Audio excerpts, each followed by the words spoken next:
नमस्कार, मी लतिका। आज मी तुम्हाला टोमॅटोची चटणी बनवून दाखवणार आहे। त्यासाठी बघा ही 4 घेतलेले आहेत आणि त्याला असे मधोमध आपण पहिले कापून घेऊया। कापून घेतलेले आहेत। आता ह्याचं जेवढं निघेल तेवढं आपण बी काढून घेऊया। अशा पद्धतीने जेवढं निघेल तेवढे बी काढून घेतलेत। पॅन ठेवलंय बघा गरम करायला। त्यात एकदम मी थोडंसं तेल टाकणार आहे। बघा हे छोटा अर्धा चमच्याला पण कमी तेल टाकलेलं आहे। आता हे सगळं फिरवून घेऊया। तेल पसरून घेतलेलं आहे आणि गॅस केलेला आहे बारीक। त्याच्यात आता हे आपण टोमॅटो टाकून घेऊया।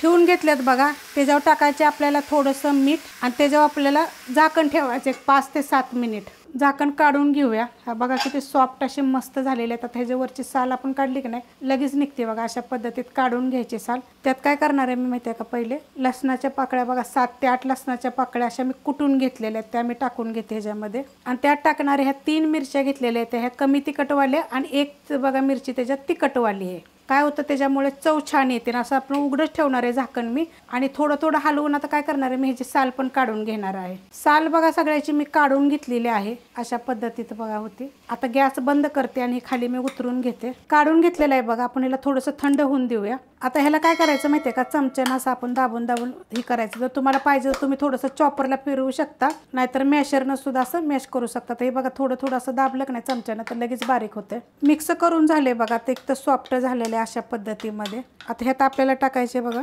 छोटा अर्धा चमचा साखर, एकदम छोट्या आकाराचा। जर तसं म्हणायचं गेलं तर 2 ते 3 चिमूट साखर टाकायची आपल्याला। थोडासा चाट मसाला, थोडंसं एकदम टाकायचं आपल्याला काळं मीठ, थोडंसं साधं मीठ, म्हणजे चवीप्रमाणे टाका तुम्ही।